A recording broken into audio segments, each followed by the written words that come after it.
Hello students, today we are going to do our chapter that is the friction and force, or you can say force. Okay, so let us start.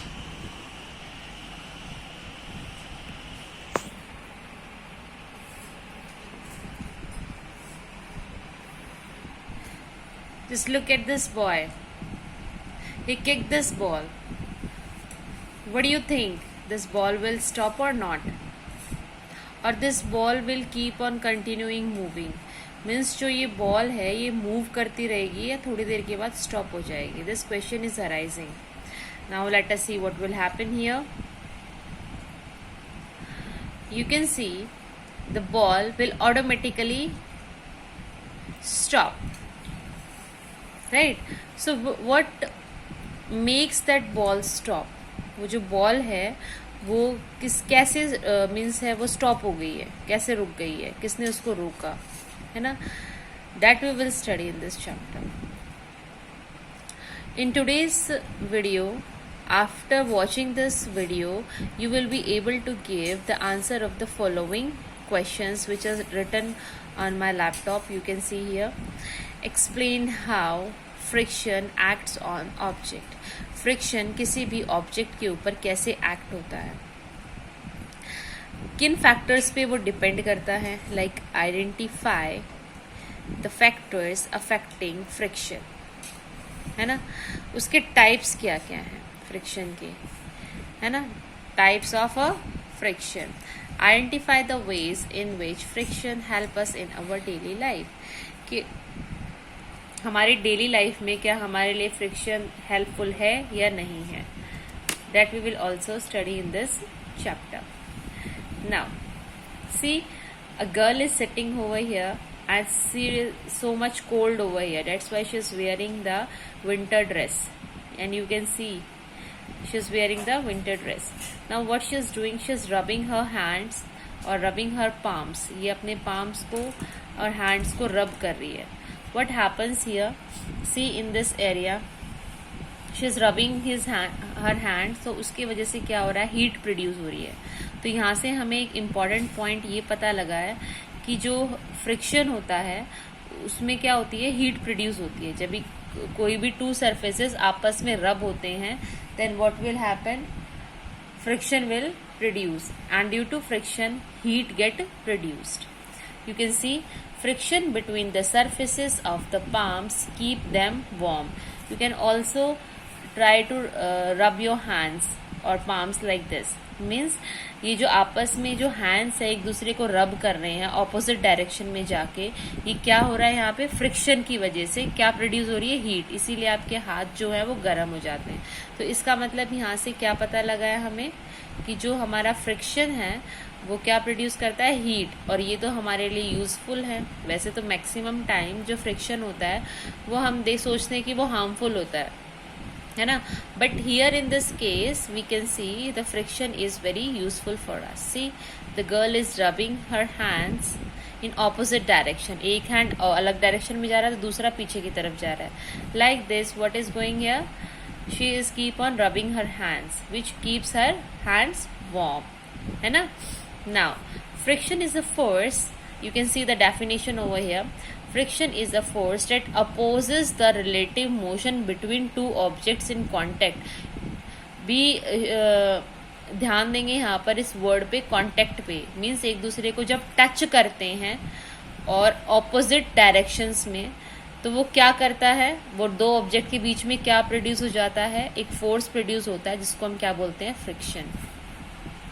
और friction हमेशा क्या करता है, oppose करता है motion को. यानी कोई भी ऑब्जेक्ट मूवमेंट शो कर रहा है तो उसको रोकने में, अपोज करने में एक फोर्स अप्लाई होता है. That is known as the friction force.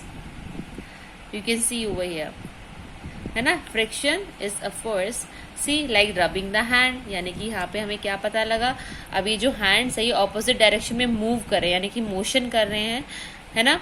और इसके वजह से क्या प्रोड्यूस हो रहा है, यहाँ पे फ्रिक्शन प्रोड्यूस हो रहा है. फ्रिक्शन तो प्रोड्यूस हो ही रहा है, लेकिन side by side what is producing here, heat. So friction produces heat between the surfaces of two objects that are in contact and are in relative motion। यानी कि कांटेक्ट में होने चाहिए वो दोनों ही ऑब्जेक्ट, और दोनों के बीच में क्या होना चाहिए, मोशन होना चाहिए, और एक दूसरे के वो टच में होने चाहिए। तब वहां पर क्या प्रोड्यूस होता है, फ्रिक्शन, और फ्रिक्शन की वजह से क्या प्रोड्यूस होती है, उसके अंदर heat. Clear? See, you can see here she is rubbing her palms and due to friction heat get produced, right? now अब देखो फ्रिक्शन कहाँ कहाँ प्रोड्यूस होता है। हमेशा टू सरफेसेस में होगा। Friction exist between two surfaces, हमेशा टू सरफेसेस के बीच में होगा। चाहे सरफेस कैसा हो, या तो बिल्कुल प्लेन हो या उसके अंदर ऐसे इरेगुलरिटी हो, तब भी उसके अंदर स्पेशली जो है प्लेन जो ऑब्जेक्ट्स होता है उसके अंदर फ्रिक्शन प्रोड्यूस नहीं होता। जैसे कहीं वाटर गिर जाए तो वो क्या होता है, वो प्लेन हो जाता है सरफेस, तो उसके ऊपर फ्रिक्शन प्रोड्यूस नहीं होता। जैसे आपका मिरर है, मिरर के ऊपर आप कोई भी चीज़ रखो इजीली स्लाइड होके नीचे गिर जाती है ना। वाई? ड्यू टू द, क्योंकि उसके अंदर फ्रिक्शन नहीं है। तो यानी कि फ्रिक्शन हमेशा कहाँ प्रोड्यूस होगा, जहाँ पर इरेगुलरिटी होगी सरफेसेस के अंदर, यानी कि जो सरफेस होगा वो प्लेन नहीं होना चाहिए, इरेगुलर और अनइवन सरफेसेस, राइट? कैसे होता है, interlocking of micro level surfaces between the two surfaces. जो उनके बीच में इरेगुलरिटी होती है, जो रफनेस होती है, उनके बीच में क्या प्रोड्यूस, जब वो ऑपोजिट डायरेक्शन में मूव करते हैं तो उनके बीच में लॉकिंग सिस्टम आ जाता है, वो लॉक हो जाते हैं एक दूसरे में, ठीक है। और फ्रिक्शन कब प्रोड्यूस होता है, जब हम हार्ड सरफेस को किसी स्मूथ सरफेस के ऊपर मूव करें, तब क्या होता है, फ्रिक्शन प्रोड्यूस होता है। कोई एक ऑब्जेक्ट है वो हार्ड है and the second object is the smoother surface, और उसके ऊपर अगर हम मूवमेंट शो करें तो उससे भी क्या प्रोड्यूस होता है बेटा, friction. So I hope this note is clear to you that friction exists between the two surfaces due to irregular or uneven surfaces, है ना, और interlocking of the two surfaces. Now अब friction क्या करता है, friction के effect अब हम पढ़ रहे हैं। क्या पढ़ रहे हैं, फ्रिक्शन के इफेक्ट, और यू कैन से द जहाँ पर फ्रिक्शन हमें हेल्पफुल नहीं होता। तो फ्रिक्शन क्या करता है, it causes wear and tier in the machines part. You can see this machine part, इसके अंदर मूवमेंट होती है और ये मशीन का पार्ट टूट जाता है। किसने तोड़ दिया इस मशीन के पार्ट को, फ्रिक्शन ने तोड़ दिया। तो फ्रिक्शन क्या करता है, wear and tear of the machine parts. So this is the harmful effect. और फ्रिक्शन क्या करता है, आपके शूज में देखो, इस शूज में होल हो गए हैं, है ना, ये फट गए हैं नीचे से। किसने फाड़ा इनको, ड्यू टू द फ्रिक्शन। तो ये भी क्या है, फ्रिक्शन का साइड इफेक्ट है ना। You can see this holes, और ये शूज जो फट गए हैं, कैसे फट गए हैं, ये ड्यू टू द फ्रिक्शन। यहाँ पर क्या किया, फ्रिक्शन ने इनको ही क्या प्रोड्यूस कर दिया, इनको टीयर कर दिया है, फाड़ दिया है ना। Now see he kicks the ball and after some time ये रुक गई यहाँ पर ball. you can see this boy has kicked this ball and after traveling this much distance ये बॉल यहाँ पर रुक गई है। क्यों रुक गई है, किसने रोका इस बॉल को, इस बॉल को रोका है किसने, फ्रिक्शन ने। you can see अब ये बॉल आ रही थी इस डायरेक्शन में, तो फ्रिक्शन हमेशा जो अप्लाइड फोर्स है उसके ऑपोजिट डायरेक्शन में मूवमेंट होती है उसकी। अप्लाइड फोर्स यानी इसके बच्चे ने जो किक किया है, उसने फोर्स लगाया इसके ऊपर, पुश किया इसको इस डायरेक्शन के अंदर, ठीक है। जो मूवमेंट हो रही है वो इस डायरेक्शन के अंदर हो रही है, राइट। लेकिन फ्रिक्शन हमेशा कैसे लगता है, उसको रोकने की कोशिश करता रहता है। यानी कि फ्रिक्शन रोकेगा कैसे, अगर ये इस डायरेक्शन में मूवमेंट हो रही है और फ्रिक्शन जो है इसको ऑपोजिट डायरेक्शन में मूव कर रहा है, तो यानी कि friction always applied in the opposite direction. You can see over here, है ना। See this friction force is applied always. Friction force acts in a direction opposite to that of the force applied. जहाँ जिस भी direction में force apply हो रहा है उससे ऑपोजिट डायरेक्शन में क्या अप्लाई होता है, फ्रिक्शन फोर्स। यानी कि अप्लाइड फोर्स अगर इस डायरेक्शन के अंदर है तो फ्रिक्शन फोर्स की कैसे होगा, इसकी अपोजिट डायरेक्शन के अंदर, right. So this is known as the friction force। हम क्या पढ़ रहे हैं? सिग्निफिकेंस ऑफ द फ्रिक्शन, के फ्रिक्शन के क्या क्या रिजल्ट्स हो सकते हैं, राइट। तो हमने क्या क्या पढ़ा है उसके अंदर। अब देखो ये बॉक्स मूव कर रहा है, यानी कि फोर्स जो है इस डायरेक्शन में अप्लाई हो रहा है, इस बॉक्स को इस साइड मूव कर रहे हैं, लेकिन इसको रोकने की कोशिश कर रहा है कौन? ये क्या है? Friction force. क्या है ये? Friction force. यानी कि हम चाहते हैं, और देखो टू कॉन्टेक्ट्स के बीच में, एक ये ऑब्जेक्ट है और ये फ्लोर सेकंड ऑब्जेक्ट है। ये ऑब्जेक्ट इस फ्लोर के टच में आएगा, कांटेक्ट में आएगा, है ना, तभी फ्रिक्शन फोर्स लगता है। अगर ये हवा के अंदर है, ऊपर किसी ने होल्ड कर रखा है, तो इसके ऊपर फ्रिक्शन फोर्स नहीं लगेगा। लेकिन ये इस ऑब्जेक्ट और ये फ्लोर, ये सेकंड ऑब्जेक्ट है, floor is the second object, they both come in contact with each other and we applied force in this direction, and always जो फ्रिक्शन फोर्स है वो अप्लाई होगा किसके? Opposite in direction. Clear? You can see over here, ये रोकने की कोशिश कर रहा है और ये मूवमेंट कर रहा है ना, ये रोकने की कोशिश कर रहा है। जो रोकने की कोशिश कर रहा है, मोशन को अपोज कर रहा है, that is known as the friction force. Clear everyone? Now you can see over here shoes. अब ये क्या करेंगे? स्लाइड करेंगे। आइस स्केट्स, क्या होते हैं ये? Ice skates.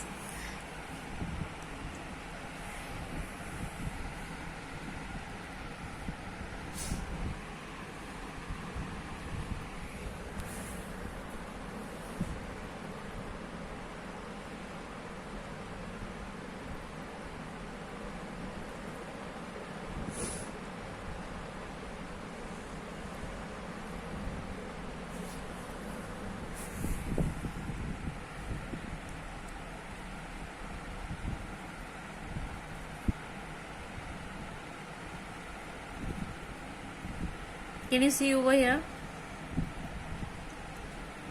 This bike is moving. तो इनको मूवमेंट में हेल्प कौन कर रहा है? Who is helping in the movement?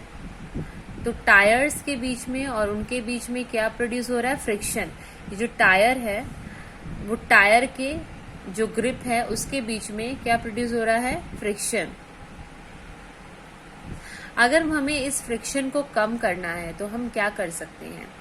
हम चाहते हैं कि किसी भी ऑब्जेक्ट के बीच में फ्रिक्शन ना लगे। अगर वो कांटेक्ट में है तब भी उनके अंदर क्या ना लगे? फ्रिक्शन ना लगे। Then what we can do, हम क्या कर सकते हैं? हमें डालना चाहिए उनके बीच में oil. You can see here, oil reduces friction on a surface, है ना। जैसे हम आप बाइसिकल्स के अंदर डालते हो, ऑयल डालते हो, है ना, तो क्या अगर बाइसिकल आपकी बहुत हार्ड चलने लग जाती है, वो हार्ड कैसे चल रही है? उसके पार्ट्स में फ्रिक्शन फोर्स ज्यादा लग रहा है, वो आपको रोकने की कोशिश कर रहा है। तो आपने क्या डाल दिया उनके अंदर? You put the oil inside it. तो ऑयल ने क्या कर दिया? फ्रिक्शन को कम कर दिया। अब वो बहुत इजीली मूवमेंट शो कर रही है।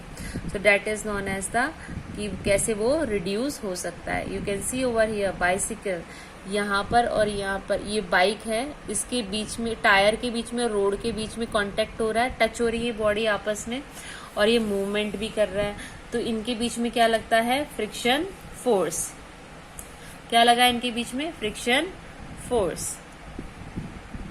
Friction is affected by the surface on which an object is moving. Depend करता है किस पे ज्यादा फोर्स लगेगा, किस पे कम, कहाँ पर फ्रिक्शन फोर्स ज्यादा लगेगा, कहाँ पे फ्रिक्शन फोर्स कम लगेगा। कहीं ज्यादा लगता है और कहीं कम लगता है। वो डिपेंड करता है कि जो ऑब्जेक्ट है वो किस सरफेस के ऊपर मूव कर रहा है ना। अगर आप ऑब्जेक्ट को मूव कर रहे हो किसी घास के ऊपर, ग्रास के ऊपर, तो वहां पर फ्रिक्शन अलग लगेगा। अगर आप एक प्लेन सरफेस के ऊपर, बहुत ही अच्छी स्लाइडिंग है वहां पर, बिल्कुल like you can say tiles के ऊपर मूव कर रहे हो किसी ऑब्जेक्ट को, वो आराम से मूव कर जाएगी, है ना। अगर आप रोड के ऊपर रखा हुआ है आपने कोई ऑब्जेक्ट और उसके ऊपर मूव कर रहे हो तो उसको हिलाने में ज्यादा स्ट्रेंथ लगेगी, आपकी ज्यादा मेहनत लगेगी।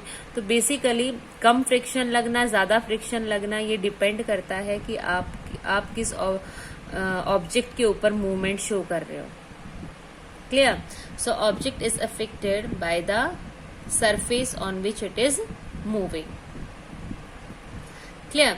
Now you can see over here, this is surface of a table. ये क्या है? एक टेबल का surface है. Now this cardboard is put over here and a pencil. और यहाँ पर क्या ले लिया हमने? एक प्लेन शीट ले ली है. क्या ले लिए? एक plane sheet. Now we are doing one experiment over here. हम एक एक्सपेरिमेंट करते हैं कि कहाँ पर फ्रिक्शन ज्यादा, रोलिंग फ्रिक्शन क्या होता है. देखो पेंसिल ने मूव किया, नीचे आ गई, है ना?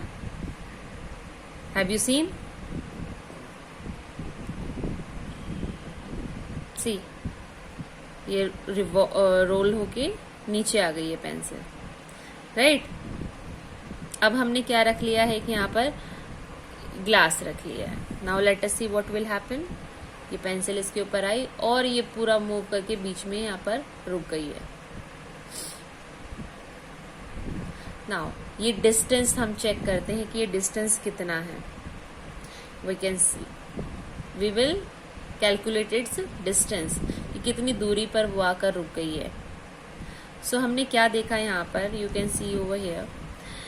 जब हमने इसके ऊपर डाला, ये प्लेन सरफेस है ना, इसके ऊपर डाला तो पेंसिल इतनी आगे तक मूव कर गई गिरने के बाद.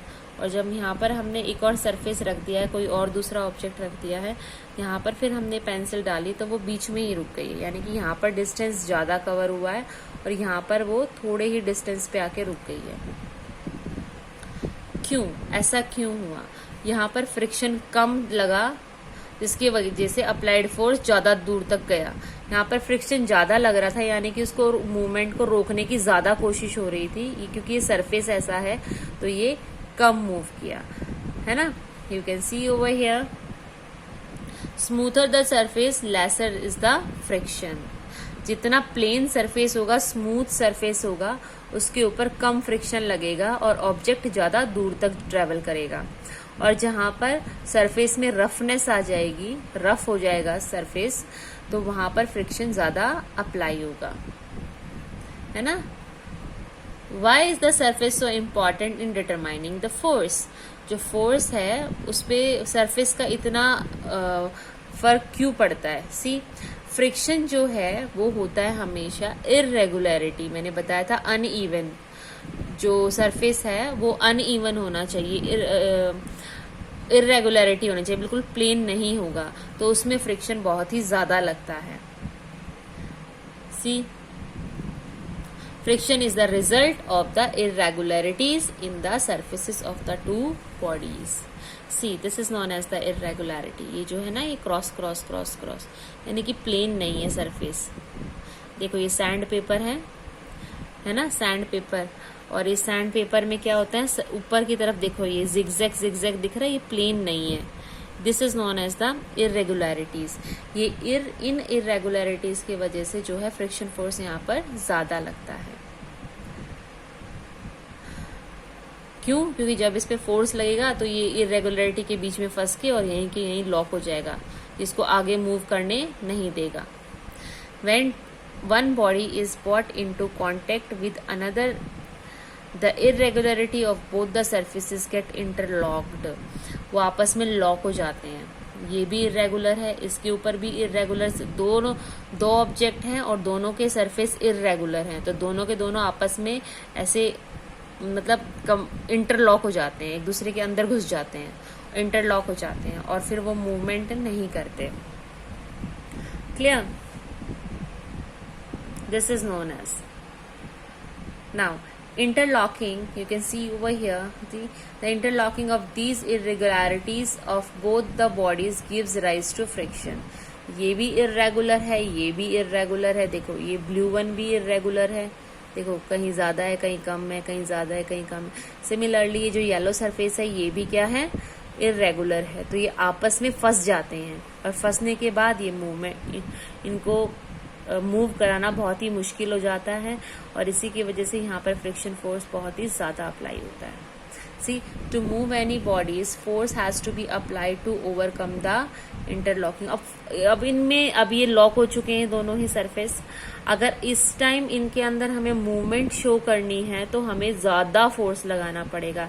कितना ज्यादा फोर्स लगाना पड़ेगा कि ये दोनों सरफेस जो है आपस में इनकी इंटरलॉकिंग खत्म हो जाए और ये लोग आपस में मूवमेंट शो करने लग जाएं और एक दूसरे के लॉक से ये बाहर टूट जाएं, इनका लॉकिंग सिस्टम है वो ब्रेक हो जाए।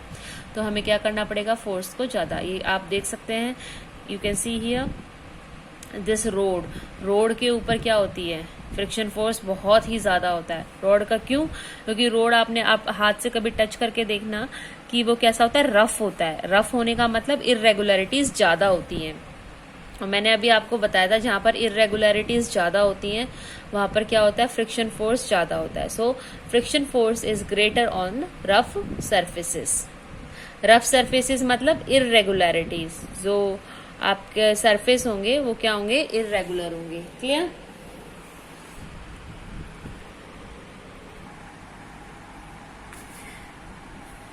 now you can see this girl, she is try to sliding this chair. ये इस चेयर को स्लाइड करने की कोशिश कर रही है।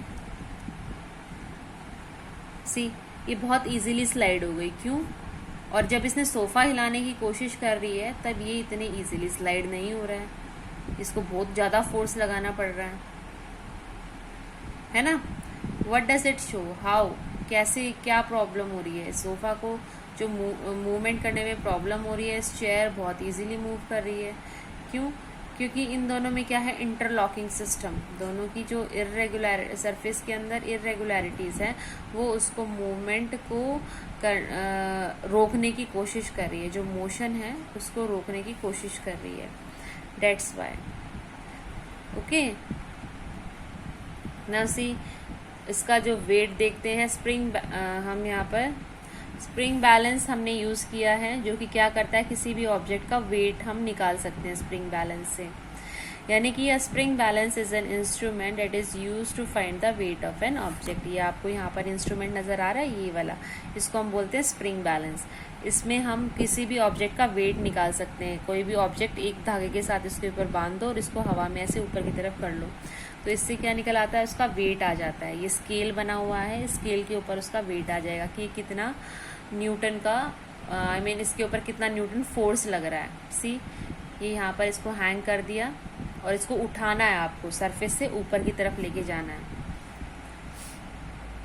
क्लियर? जब इसके अंदर क्या आ जाएगा, इसका क्या ये आ जाएगा कि ये इसके अंदर कितना वेट है और इसके ऊपर कितना फोर्स लग रहा है। तो ये क्या करेगा, ये यहाँ पर आप देख सकते हो स्केल के ऊपर ये मार्क होता है, ये बताएगा कि कितना फोर्स इसके ऊपर अप्लाई हो रहा है। ये 1 kg का है, ये 2 kg का है। And this is a spring balance.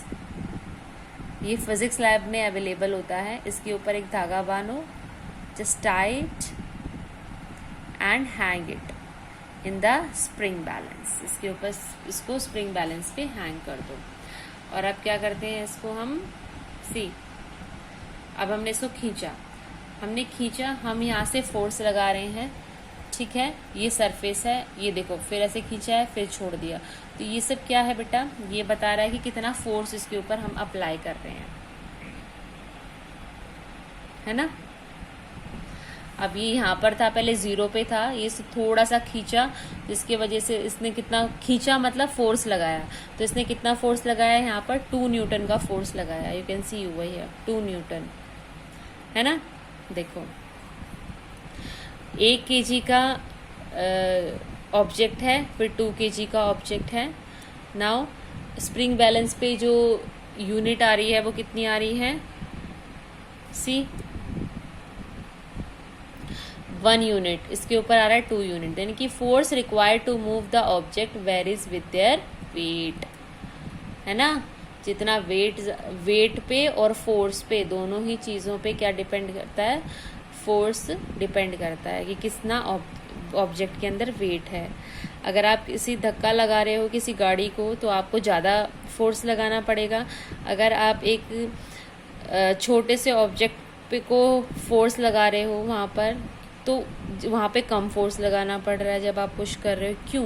क्योंकि जो फोर्स है वो वेट पर भी डिपेंड करता है। So friction depends on the weight of an object.